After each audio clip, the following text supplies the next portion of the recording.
coming to Canada, I've been here almost 2 years. The first year was not extremely, but kind of not easy for me. And when I tried to think what was the reason was that I came from that background that I just told you. A lot of action, a lot of movement, a lot of rushing from the site of one car bomb to another, interviewing this politician after a militia or an insurgent. A lot of excitement. So when I came here, I think many journalists and soldiers face this problem. When they come home, you just don't know what to do with yourself. You feel like your life has come to a standstill. I came here, everything was quiet and beautiful and slow, and it's great. It's a great gift, but it takes some time to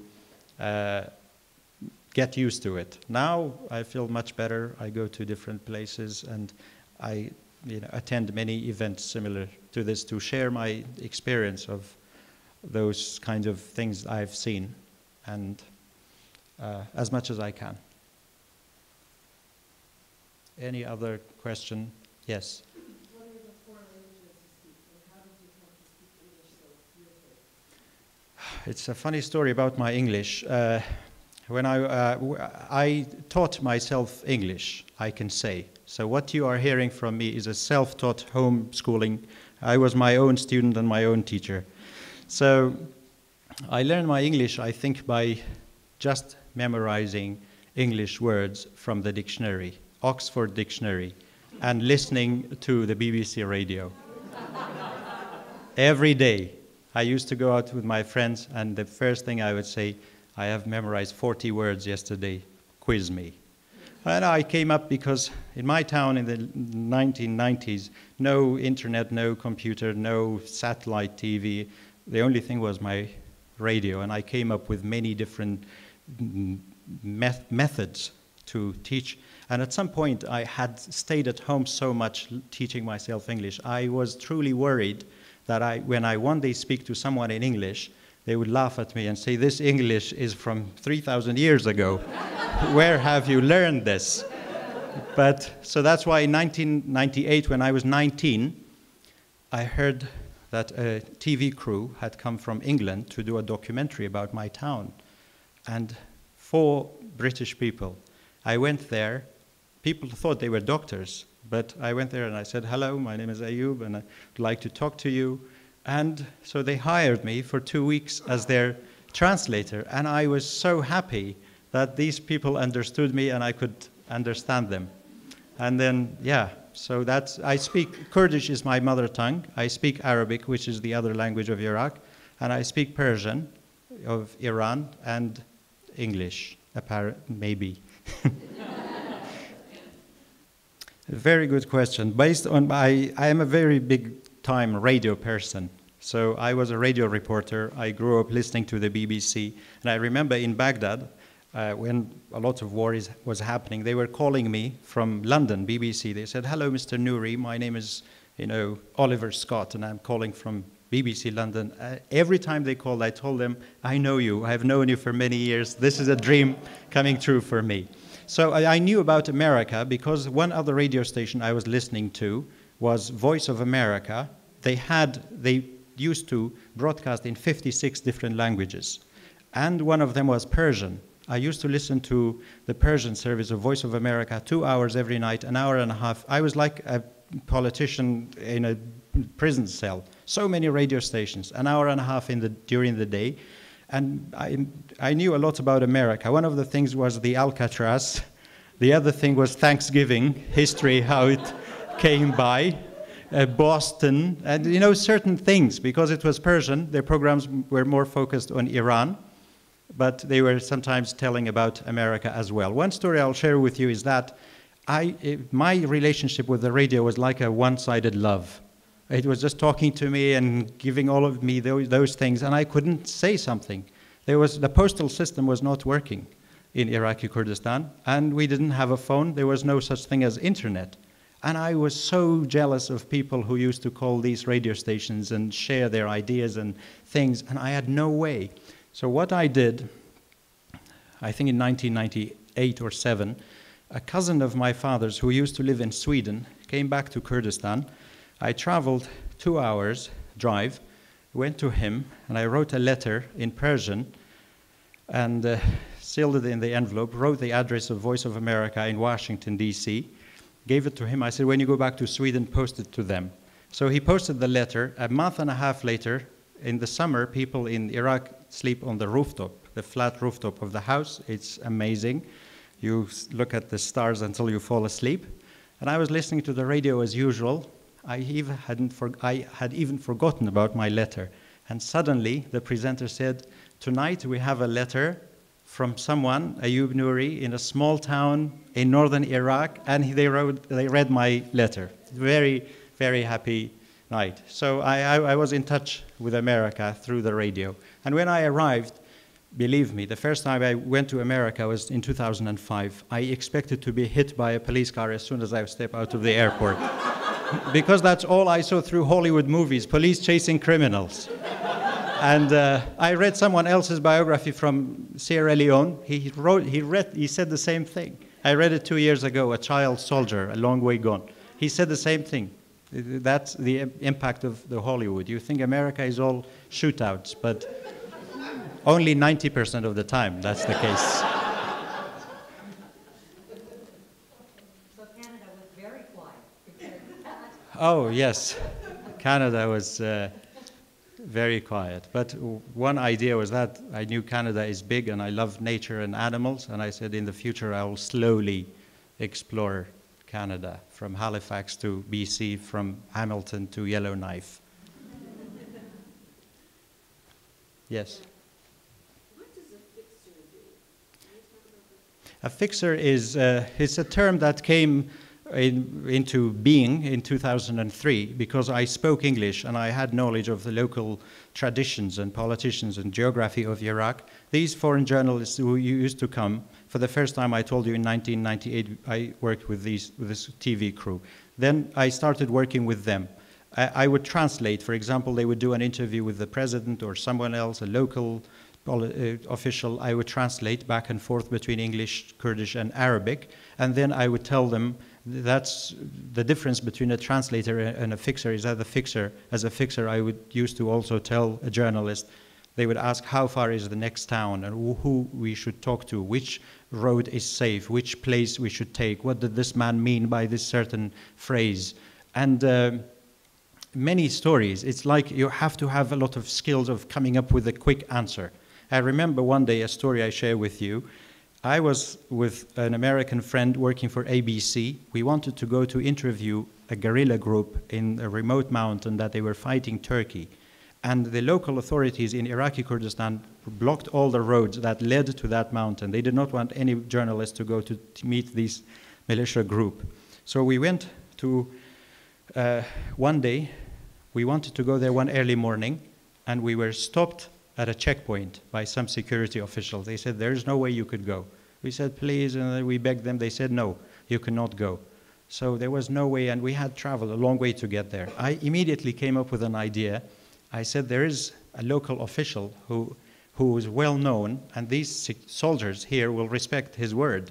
So let's, I have an idea, but I told the American guy, don't say anything, leave it to me.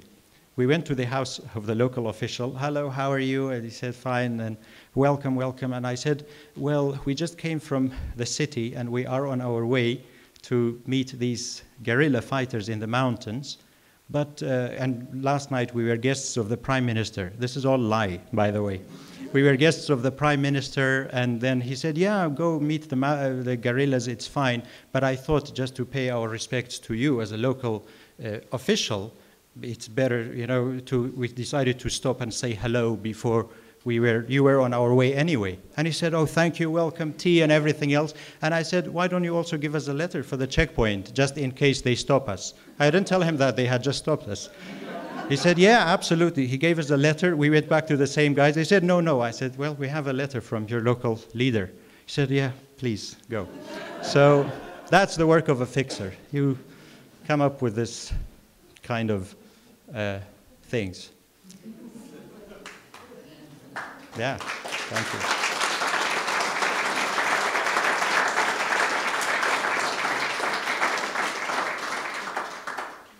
Like Colonel Gaddafi of Libya, I have occupied the scene. I will stay here for 42 years until the NATO will kick me out. Very good question. I'm asked that question every day, and every Kurd is asked that question every day. There are about 40 million Kurds in the world, the biggest nation without a country of their own, without a state of their own. Otherwise, we have had the land. After the First World War in 1918, the lovely British, of whom I am a very big fan, divided, of course, the former land of the Ottoman Empire. One chunk of Kurdistan became part of Iran, as it always was. Then a chunk of it part of Iraq, some part of Turkey, and some part of Syria. So Kurdistan is divided over 4 parts. In Iraqi Kurdistan, where I come from, 6 million Kurds live. In Iran, around 8 million. In Turkey, 15 to 20 million. And in Syria, about 3 million Kurds live. In the past 20 years, Iraqi Kurdistan has been doing better than the rest of the other Kurdistan because we've been autonomous and protected by the international community. And so to have a country of our own is the dream of every Kurdish man and woman in the world. You can be only proud. I don't like it. Some European or American or so-called intellectuals or analysts, they come there and they say, you know, the idea of state or nationalism, it's all over. That's not true. Would you like your country to be occupied by another country? No. Nobody wants that. Every Canadian is proud to live in his own country, to have your own passport and your own flag. You don't want to be ruled by America or America ruled by Mexico. That's the fact. And so Iraqi Kurdistan is very close to independence. It all remains to declare it, but there is a lot of regional hostility. Turkey, for example, does not want the Kurds to have their own state because its own 15 million Kurds will also rise tomorrow and say we want the same thing. And the same in Iran. But we are working towards that end. If it's up to me, I'm very radical when it comes to that sense. Not I'm a very supremacist nationalist, but I believe if you have to do it, you have to do it now. And you have to do it at some point. No matter when you declare independence, one group of people will be upset, one group will be happy, like Southern Sudan or East Timor or Kosovo. But Kurdistan will one day hopefully have its own state, and everybody is welcome to come to Kurdistan, and I will give you tea, 50% sugar, 50% tea. Yes? Do you see a good future for Iran? I think not really. I really lost every hope. Some people say, oh, you should still have hope and your ideas are your views very bleak. But I saw it with my own eyes. Neighbor killing neighbor. Why do you kill your neighbor? And this does not go away because it's not something that came about yesterday. They kill people over something that happened 1,000 years ago. This makes no sense. 1,000 years ago, this guy killed our religious leader, and now we have to kill his son. If a wound runs so deep, I think it will take also that long to heal. So in 2007, I think a group of Americans, including Joe Biden, came up with an idea called a 3-state solution. I love that idea because these groups of people, one group has been repressing the other for hundreds of years. Now they cannot live together. Sometimes people get divorced or break up in relationships or neighbors move away just because they cannot get along with someone. Imagine being killed at the same time, constantly abused. So I think you have to find a solution.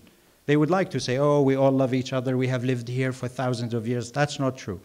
Look at the history of Iraq. It's full of blood. I sometimes say under the ground is full of bones and everything else. So when you have a history, that's why Canada and America, it's one thing good, one of the good things about Canada or America is that you do not have that. Everybody is new. No one in Canada can walk up to someone and say, oh, 500 years ago you killed my dad. Everybody came here, they had their histories and they left it behind. But in many countries, the history is deep and dangerous. But I still hope Iraq will have a good future. In Kurdistan, the status of women is, I think, in terms of job, for example, or social involvement, the majority of government employees are women. You walk into an office, the majority are women. They go out and they dress the way they want. It always depends. They have the freedom of dress. And you would see women walking on the streets of Kurdish cities like women walking in downtown Toronto or New York or London. And you would think you are there. But you will see women also wearing full Islamic dress. So in terms of freedom, they do. In terms of work, they can work. It all depends on which area, which rural areas are always bad when it comes to that. So there is something called honor killing. If a woman, I have heard of many stories, women being killed on suspicion of having talked to a male neighbor. Just suspicion. It's not only in Kurdistan, in Turkey, in Iran, among the Arabs, it exists. Just before I came here 2 years ago, a man killed his own daughter for having a cell phone. Why? Because you have a cell phone, it means you talk to guys. And buried her in the front yard. That happens everywhere, and there are many NGOs trying to stop that and to make people aware that that does not solve any problem based on suspicion or for a Facebook account or cell phone. It's not the majority, but it still exists in many Middle Eastern societies, which is... The woman who was wearing jeans was killed by her own father and brother, yes. Exactly. So that is not fair. And I especially don't like it when immigrants come to this country and they try to live the same lifestyle, men especially. Many hypocrite Muslim men, I will tell you, this is the first time I share this view in public, is that one man comes from Pakistan or from Saudi Arabia or somewhere. He comes here, one of the main reasons is that he wants to enjoy all the freedom, sexual freedom, drinking, everything. But he wants his wife to live the same way people live in the village back home. Why do you grant yourself this freedom and not to your wife? And if you are worried about your wife having these freedoms, don't come in the first place. Stay back home, less problem, less headache. But you come here, you want to go out, have girlfriends. In the morning you leave the house and you come home at 12 at midnight.